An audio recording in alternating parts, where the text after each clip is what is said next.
Thank you for being here. Matt from Raleigh.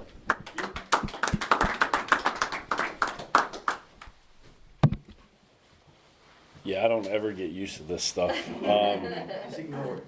Yeah, Ignore the big camera right in front of you. My name is Matt Soak, and I am an alcoholic. Amen. My sobriety date is July 26th, 2013.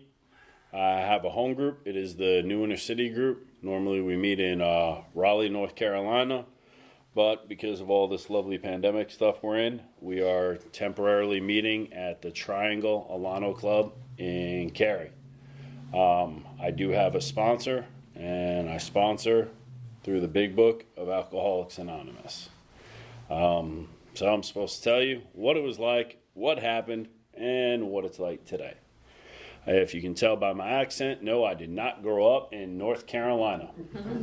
I grew up in Queens, New York, to two really great parents. Most of my life, I would have told you that they were oppressive, horrible people who deprived me of everything I ever needed. None of that is true in any way, shape, or form. I'm an only kid, so it was a little rough growing up. I guess I'm selfish, and those two people did everything they ever could for me. They really did. Amazing parents. They were childhood sweethearts. Grew up in Manhattan in the 40s, 50s, and 60s. Life was a little bit different back then. The church was absolute. You always listened to police. And, you did what you were told to do. And that's how they tried to raise me. My dad worked a lot. He did maintenance in Manhattan. And, when you're done working, you go have a couple of drinks with the boys. And if that lasts till 10, 11 o'clock at night, you just sleep it off and don't come home. So a good part of my childhood, I don't remember seeing my dad until sometime Saturday afternoon. So when I say I'm a mama's boy, I am absolutely a mama's boy. And she raised me. And I had very specific views on drinking. It wasn't good because I saw the effects that it could have on somebody that you cared about, I didn't want for anything, all right? We went to vacations in Cape Cod all the time, My clothes weren't messed up. They were great birthdays, great Christmases. We always had food on the table. The power never ran out. None of that stuff, ever happened. So they did. They did a really great job. I kept my elbows off the table. I said, yes, sir. Yes, ma'am. I spoke when I was spoken to and tried really hard not to. I went to Catholic school, and I did really well in school, except for one big problem. I like to act out, right? Years later, I get sober, and I learn some things because if you're laughing, then I'm okay. If I believe you like me, then I gotta be okay. I had a couple of friends growing up, and I absolutely knew that I was better than every single one of them. I knew it. One had divorced parents, so, clearly I gotta be better than you. The other one, his family drank Pathmark soda. I don't know if some people here don't know what Pathmark is. It's like a regular grocery store, right? We had Coca-Cola, so clearly I am definitely better than this individual. And my other friend, his dad was a fireman. And when his dad had a rough day, he drank and he put him through drywall. So clearly, again, I'm definitely better, right? And I know this, except my whole life I never really felt like I ever belonged anywhere. I didn't feel like I fit in with any of them. Growing up, standard stuff, go play Little League.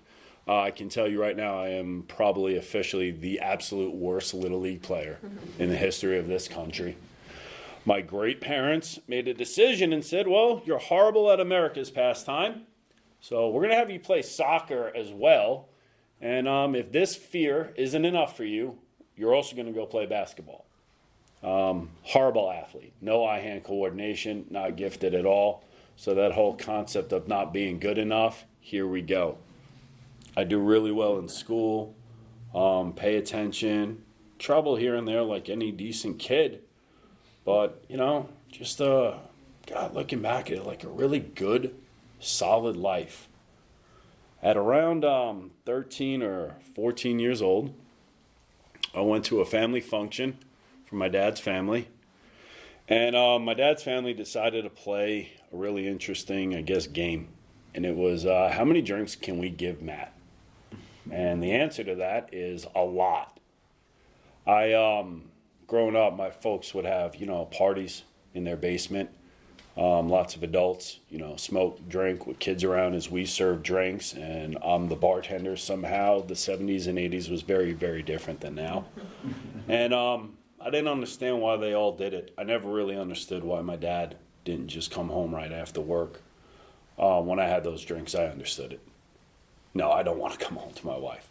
No, I definitely would not want to come home to my kid. I want to go hang out with my friends and drink. If this is what drinking is like, I absolutely want to go do this. My uncle pulled me aside before we went home, looked at me and said, you drank like a champ today. You got one simple rule now. And I said, what's that? He said, no matter what you do, don't get sick, go home, and go to bed. And I said, okay. So in my brain, that's it. Drink, just don't get sick, go home, go to bed, and you're golden.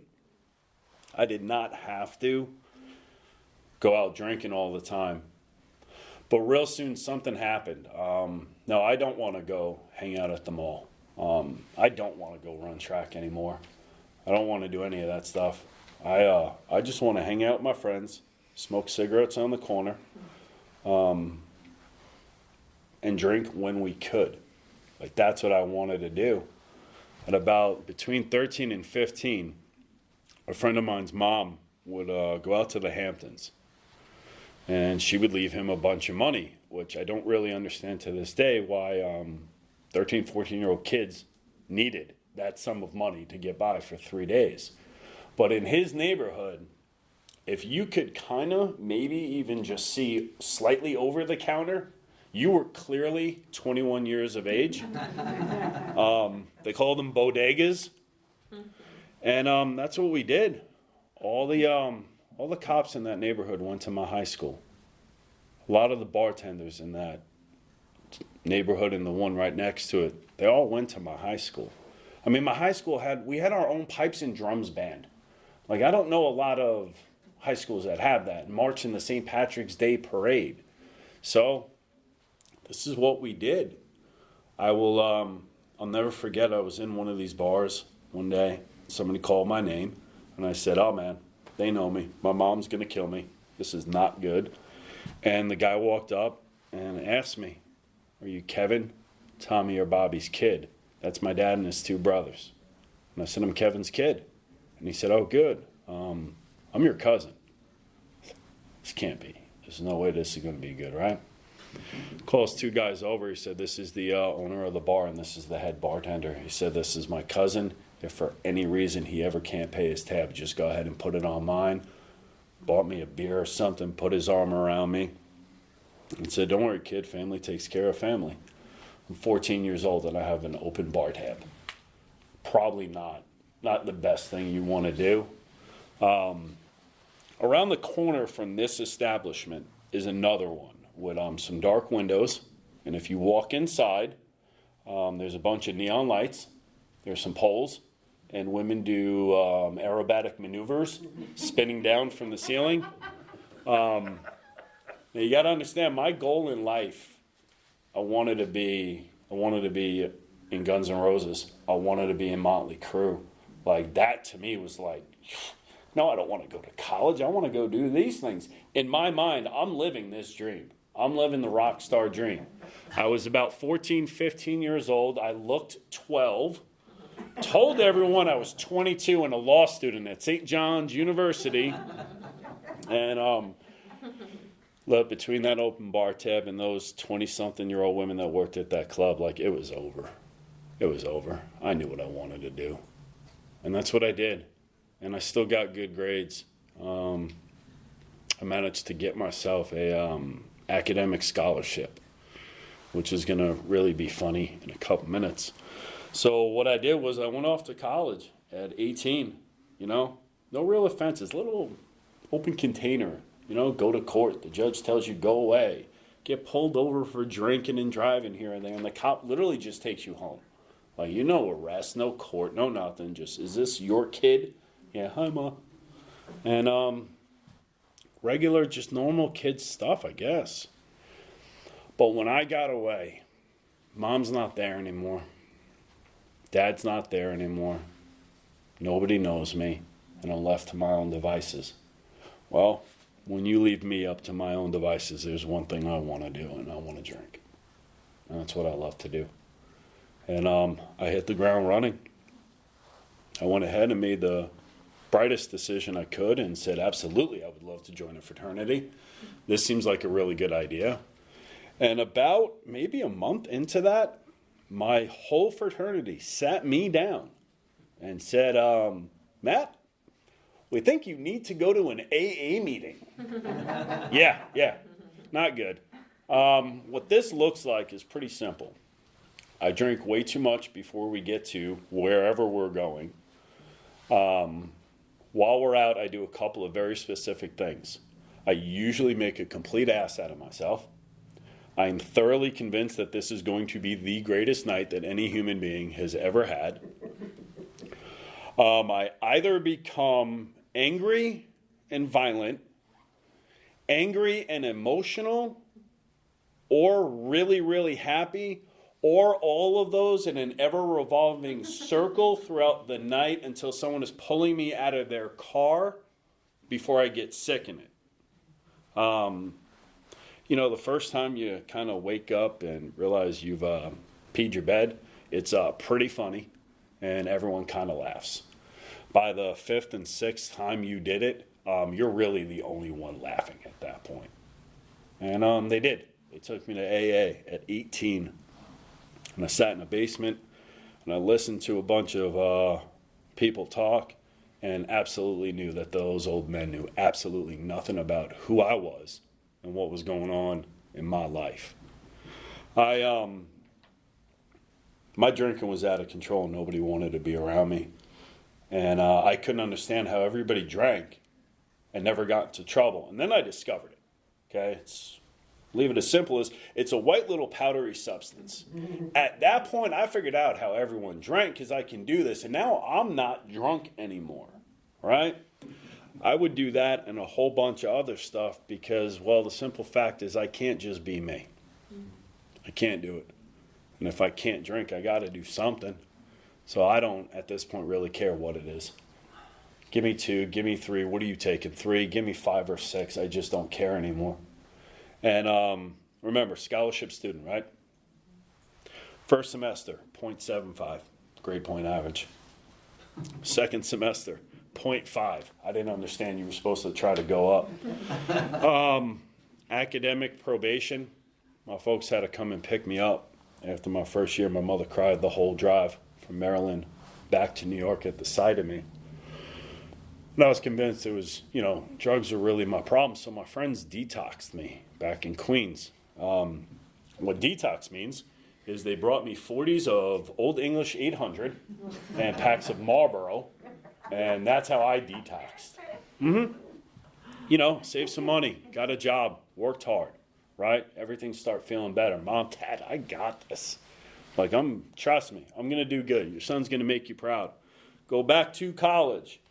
I am not even there. 2 hours. There's a 2-foot bong in my room, a half ounce of weed, a fifth of liquor, and a case of beer, and I'm off and running. By the end of that semester, I never left my dorm room. I never ate. I didn't wash my clothes. I never left my dorm room. That's it. That's what I did. People brought me booze, and I drank. And I sat by myself, and I drank, and I drank, and I drank, and I drank. And I got thrown out. And I said, all right, this has got to stop, man. This is not good.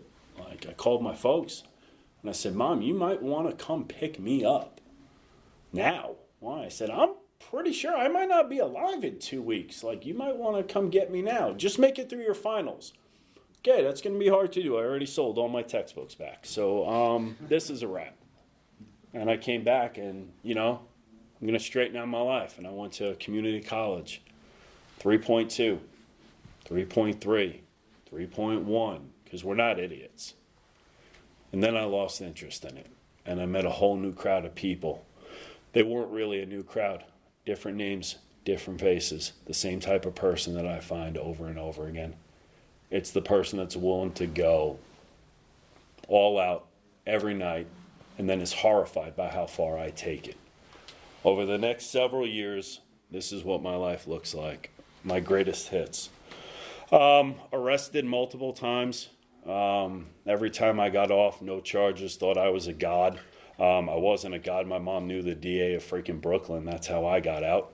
I got out the day before Christmas Eve, before they send you to Rikers Island. If you don't know what Rikers Island is, it is, I believe, one of only 2 jails ever done on MSNBC for their whole lockup series. It is that bad. And I got out of it. And 363 days later, yep, I absolutely would love to get another DWI and take several cops, mall security, and private security cars on a little run around Queens, New York. And I got out of that. And I did psych ward trips. I'm the guy that in the middle of the night kind of comes to driving and realizes I'm going down the wrong way of something called the Long Island Expressway. If you don't know what that is a 4-lane highway running through New York. I was going the wrong way down it, wondering why they took all the signs down for repair, so I didn't know where I was going. I've woken up in Atlantic City not knowing how I got there. Philadelphia, Connecticut. I came to one morning with a police officer talking to me, which I thought was odd because his car said Maryland, which didn't make any sense to me until I realized it was 6 a.m. and I had, I think, 7 cop cars on the Maryland State Highway questioning me about where I was going. Apparently, I thought it was a good idea to go to Washington, D.C. at like 3 in the morning. I blow all my money over and over again. I get in relationships with women. I tell you I'm going to be the nicest guy you've ever met because I know how to do that. Like, my mom taught me that, right? But real quickly, the drugs and the drinking and everything, ego, all takes over. And what this looks like is I become physically, emotionally, and verbally abusive. I'm not very proud of that, but that's the type of man I become. And it got lonelier, and it got lonelier. At about 30, my mom looked at me one day and said, if you stay in New York, I'll be burying you within 2 years. So clearly New York has to be the problem here. Like, it has to be. So I packed up and said, I'm going to go somewhere safe where I'm not going to get in any trouble. Absolutely, I will move to Durham, North Carolina. I don't know anybody. I have no social skills at this point anymore. I don't know how to talk to you. If we're not drinking, what? Huh? What? I don't know what to do. So I leave my apartment one day. I go across the street and there's a Champs. I was like, yes. Found out down south, apparently you cannot curse at the TV in the middle of the afternoon drinking. I did not know that certain religious terms are considered swear words down here, so I was completely lost. I yelled at a bartender my first time in there because I think I was on my 3rd or 4th round, and he went to grab my money, and I got really upset. I said, sir, I believe you owe me a buyback. And he goes, a what? I was like, where am I? What? No, I bought 3 rounds. You have to buy me now at least 1. And real quickly, I was told I should probably leave that Champs. But when it's like 1 o'clock in the afternoon, you're only going to meet a certain type of person in there drinking. And what I'm going to meet is me. And I'm trouble. And I would go from that apartment to my job to the Champs, the Rockfish, in a Maggiano's Italian restaurant, and I would drink until I could no longer walk, and then I would stumble back to my apartment. The owners of that place, Maggiano's, had a rule I was only allowed 2 drinks. That's it. They could never figure out how I got so drunk off 2 drinks, because the bartender knew me and would pre-mix shots and just give them to me.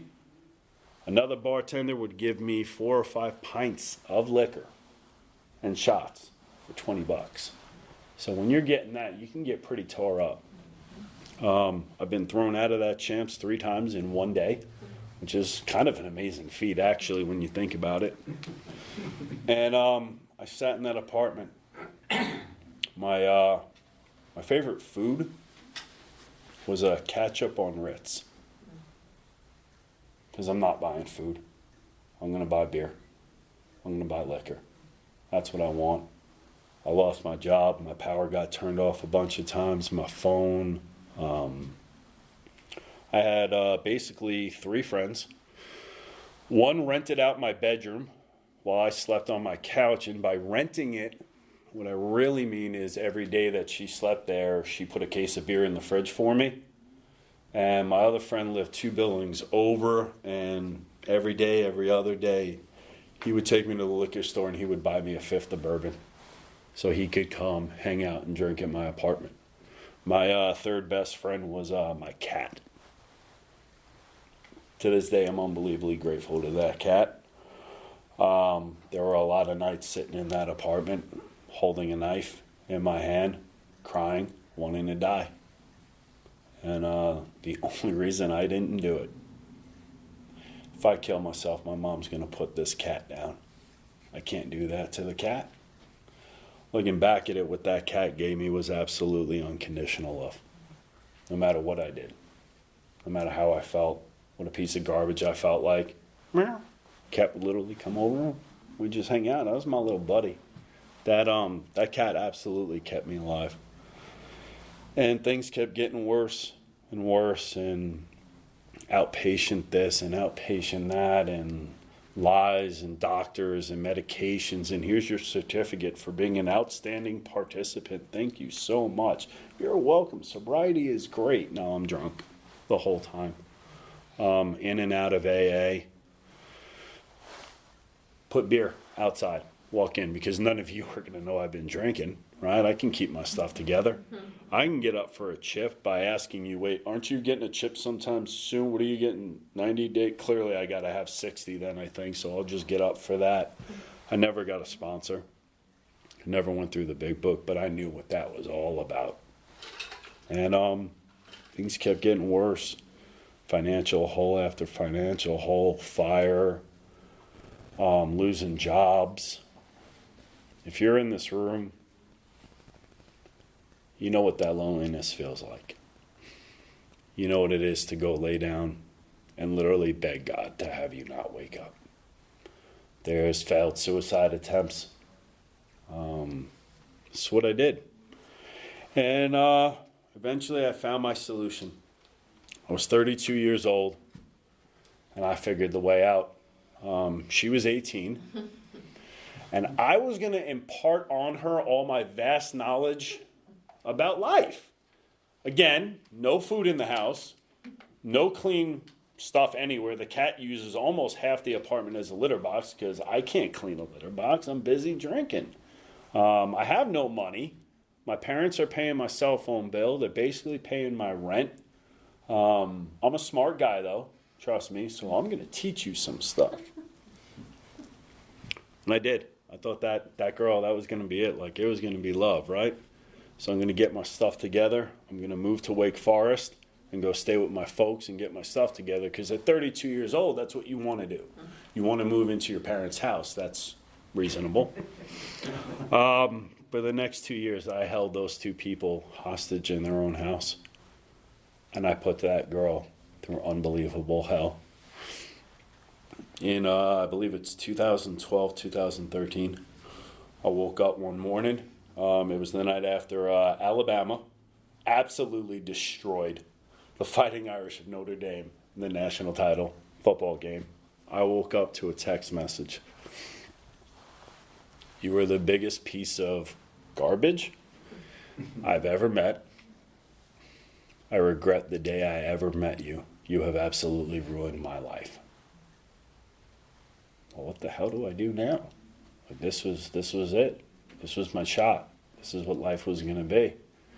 I weighed 260 pounds at the time because they pumped me full of so many psych meds, because I'm not going to tell a doctor the truth, ever. Right? And I didn't know what to do. What I did know was that I was shaking at work every couple of hours, and I would have to go to the back of the grocery store and grab the cans of beer that had been sitting there for a month or two that they were going to throw out, crack them open, and drink them while working. I'm cutting deli meat, half hammered, in a blackout, waking up, asking my coworkers, what day is it? Not good stuff. And this couldn't go on. So I had the bright idea, well, Dad's got some painkillers and some muscle relaxers. So I'm going to just start taking those, because you won't smell the alcohol on me. It'll stop this. I figured this out. It never occurred to me just stop drinking. That never occurred to me. And I did this. And, eventually when I got sober and I started reading Bill's story, what stood out to me was this. The next day the doctor brought me in the next day, found me drinking both gin and sedative. People feared for my sanity. I would eventually get sober, and my boss, who was in these rooms, literally looked at me one day and said, what the hell happened to you? Because about 9 months ago, you went completely off the rails. You went completely insane. What happened was I started combining those two things on a regular basis. And it kept going on. And, the last straw really was I got into an argument with my dad. And I wrestled him to his own ground. He had had knee surgery. I wrestled him to the ground and I choked him out in his own garage. That's what a grateful son I am. That's what I did. And he finally broke and said, get out. None of my friends would take me in, because you're not letting me into your house. I'm stealing something. I'm going to embarrass myself. I'm not going to be a very good human being. And after about a week, I spoke to a guy, and he told me about this place called the Healing Place of Wake County. And I said, wait, what do you mean I can't work? Bleep, bleep, bleep, click. 5 minutes later. All right, I'll give up the job. You can't have a cell phone. Bleep, bleep, bleep, click. All right, so no cell phone, man. I got to walk, 6 miles a day? No, click. This goes on like 4 or 5 times. I don't know that the guy I'm talking to is actually a therapist that my folks had sent me to months ago when I had a fuchsia mohawk, telling him that my life is completely manageable and he doesn't understand anything. And he told me, Matt, what do you want to do? And I said, I got to finish working today. I have to do this. And he said, all right. I said, either late tonight or first thing tomorrow morning, I'll be at your detox unit. And went to work, told them I was all going to rehab, which cheered me on. And I immediately went to the bar, because now I got to drink and celebrate that I'm going to go to rehab. And I had my last drink. I'll never forget it. I put my last shot down. It was 1:51. My married girlfriend picked me up. Yes, that is correct. She was not married to me. She was married to her husband, but was my girlfriend, and this is completely normal, right? Drives me home so I could get clean clothes, because I had none. And remember, I'm done drinking. I walk in the house, make an immediate line to the left, grab Budweiser, go steal more painkillers, and I'm taking them on the ride into Raleigh. Don't know where I'm going. I pulled up. They informed me I could not be drinking as I pulled up. I thought that was a bit rude. And whisked me away to detox. And something happened there. I looked at that woman and I started crying. And I said, I don't know how to not drink. And she said, I know. I said, I'm absolutely terrified. I'm going to die. And she said, I know. And I walked in, and the guy walked up to me and said, are you Matt? And I said, I am. He said, I've been waiting for you all night. And I said, how you doing? And we did my little intake. And I wanted to go to bed. Like I was just tired, you know? And I will never forget this. Doctors had told me this. People had told me this. That man looked me straight in the face and told me, Matt, you don't have to ever have to feel like this ever again in your life. I don't know why, but I believed him. I woke up at detox the next day, and I absolutely knew I had overthought everything. A homeless shelter is not for me. My married girlfriend will take me in. I'll get some new duct tape for my shoes. Like, everything's going to be fine. And I made a deal with the guy next to me on that bench that if he stayed, I would stay. And there I am. Hold on, let me light a cigarette. This is not good. I couldn't eat. And I stayed. And I stayed. And I stayed. And all of a sudden, I was 30 days sober. How the hell do you do this? Like 30 days? Then I heard craziness, like a whole year. I was like, you're just a liar. And I kept going. I told them how stupid everything they ever told me to do was. And then I went and I did it. I met a man who told me he would sponsor me. And this is verbatim what he said to me, and I'm going to say it exactly as he did. I told him I was 30 days sober. I didn't think I needed the steps or any of this stuff, and life was going to be good now. He turned to me and said, Matt, you were a piece of shit with a hole in your heart. And the only way, all the gambling, drugs, sex, violence, and women will never fill that hole because it is a God-sized hole. And in case I didn't hear him the first time, he told me what a piece of I was again. Said the only way a person like you is ever going to find God is the 12 steps of Alcoholics Anonymous. That is absolutely the truest description of me that I've ever heard. And I told them, all right, let's do it. And I did them. And I wrote my inventory. And I sat down, and that man left his job on a Monday to come meet me at a homeless shelter to hear a fifth step. Why are you leaving your job? And we did it. I told that man all the things I was going to take with me to the grave. And when it was all said and done, I told him I was a monster. He told me he loved me, that I was sick and I was going to get better. What? And I did those steps. And right after 7 one night, I went to bed. I knelt down in a room at a homeless shelter, and I said that 7-step prayer again. I woke up the next morning and I was free. If you've done the steps, you know what I'm referring to. I didn't have the obsession to drink anymore. I walked around a homeless shelter smiling, telling people I'm fine. This is not that bad. And I went through the rest of the steps and I made my amends, and I had a spiritual awakening, and I started sponsoring men immediately, 7 months sober.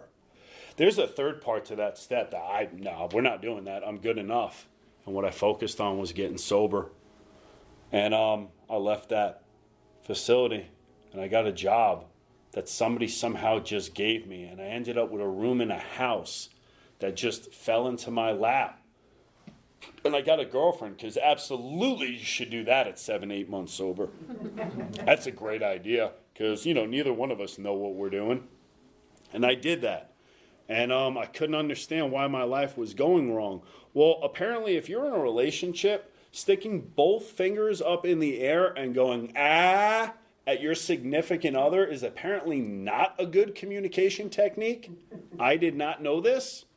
And I sponsored men and I went to meetings, but outside of that, my life was a train wreck. I'm in debt. I'm out of debt. I'm in debt. Eventually I became 3 years sober, and this was my plan. I was going to sell drugs out of the house I lived in, okay, out of the 2 bedrooms. This would be okay because I was going to pick something I didn't do, so that's safe. And if they got really bad, I could just take them to detox or take them through the steps. So this is going to go well. I knew that wasn't a good idea. But I was obsessed with it, because here's the thing about a relapse. If you watch it, those steps will absolutely go backwards in your life. I made it all the way back to number one. And I was laying in bed, and I wanted a drink, and I wanted to die, and I was dead sober. And I went to a speaker meeting at a conference, and I heard a mutual friend of ours speak. I'm sure people had said this to me. I heard that man talk about how he was 3 years sober, stealing from a company and in a horrible relationship. And I was like, And he said something. He said I was living a sober life, but I wasn't living a very spiritual one. I walked up to that man and I begged him to help me. And he agreed. And we sat down and we talked about the steps again. And he asked me one simple question. Matt, God is either everything or he is nothing. What is your choice to be? I'd been an atheist for 3 years sober and my life was hell. And I said, okay, God is now everything. That changed the way I looked at every single one of those steps. And we went back through it. It was a hurricane. I had just left him doing my fifth step, and my girlfriend, we broke up 5-6 times, but now she's living with me because, that's definitely a good idea. And I called her, and she said, what's wrong with you? You don't sound right. I was driving in a hurricane, and I was laughing, and I was crying while driving my car, and I will never forget it. I said to her, baby, I am free. For the next year and a half of my life, I was absolutely untouchable by anything. Nothing mattered to me. I'll go help some drunks. It's all God's will and everything's great. I found freedom in the truest sense of it. I got into a home group because I never had one. I did service positions. I showed up and opened that home group when other people didn't want to. I showed up on Christmas Eve when other people didn't want to. Why? Because if a drunk walks in that door, somebody needs to be here to tell them that there's a way out. I've become a son again to my mother and my father. My mom and dad call me for advice. Like, you got to be kidding me. What? I ended up getting fired, sober, $20,000 in debt. And I got a job doing maintenance, which I knew nothing about, and I owned it. And that guy asked me, why should I hire you? And I said, those things came into play. And I said, I'll be here at 8 o'clock in the morning. I won't leave till you tell me to go home, and I'll do whatever you ask me to do. And that's what I did. Willingness, And I shut up, and I had no money and no food, and those men fed me for a month and a half until I could get some money. None of them are in AA, right? Those principles are so much bigger than just drinking. Those principles are about being a decent human being. And that's what I started doing. I know a bunch of stuff that's in that big book, not because I'm a thumper or because I sit down and study it a lot. I do it because almost any guy that's ever asked me, I've said, absolutely, I will sponsor you, and absolutely, I will read the big book, Alcoholics Anonymous, to you. If that means I got to be up at a homeless shelter till 10, 11 o'clock at night, then that's what I have to do. If I got to get up on a Saturday and meet with 3 or 4 guys, that's what I got to do. I haven't asked God in a long time to kill me at night. I haven't woke up and thought about drinking. I was talking to someone before this meeting that's pretty new to this. My day-to-day life has absolutely nothing to do with whether or not I take a drink anymore. Not at all. That is amazing for a guy like me that can never put the bottle down and wanted to die every single day. That is a result of those 12 steps, and what I've been taught and accept is the power of God through the 12 steps of Alcoholics Anonymous. If I didn't believe in that, I promise you I wouldn't have worked all day today with no lunch to put on a suit in a dirty maintenance shop to drive all the way here. But I did because I was asked to. Alcoholics Anonymous has given me so much in this life. I cannot put it into words. It is absolutely the greatest thing I have ever found. There's a part in that book that is absolutely true to me. The 12 steps have introduced me to God, and my understanding of God has absolutely entered into my heart changed my view of this world, and done things in my life that are absolutely amazing. I got some money more than I did. I don't really care. If I get a great car, awesome. If I don't, I'll deal with it. I'm 42. If I get married, great. If I don't, okay. If I have kids, okay. If I don't, okay. I wake up every single day and I don't think about drinking, and that's a damn miracle, man. And I think we lose sight of that a lot. And every single morning, the first thing I say, God, what do you have for me today? And I go do the best I can. I still make a ton of mistakes. I put my foot in my mouth all the time. And I go make amends for it. And the last thing I say every single night to this day before I go to bed is, God, thank you for keeping me sober. I'm unbelievably grateful to the men and women that were here for me. They weren't always nice to me. They said some really mean things to me because they didn't care about my feelings. They cared about whether or not I learned how to live free of alcohol. I can honestly tell you today that not because of materialistic stuff in my life, I have a life that is unbelievably second to none and amazingly better than anything I ever deserve. Steve, I'm really honored that you asked me to come here and do this. And if there is anyone here or anyone on that little world right there, if there's anything you need me to do, please ask me. And to the best of my ability, I will absolutely try to do it.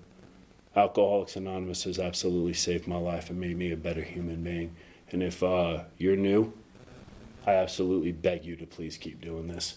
And I promise you it will be the greatest thing you've ever done in your life. Thanks.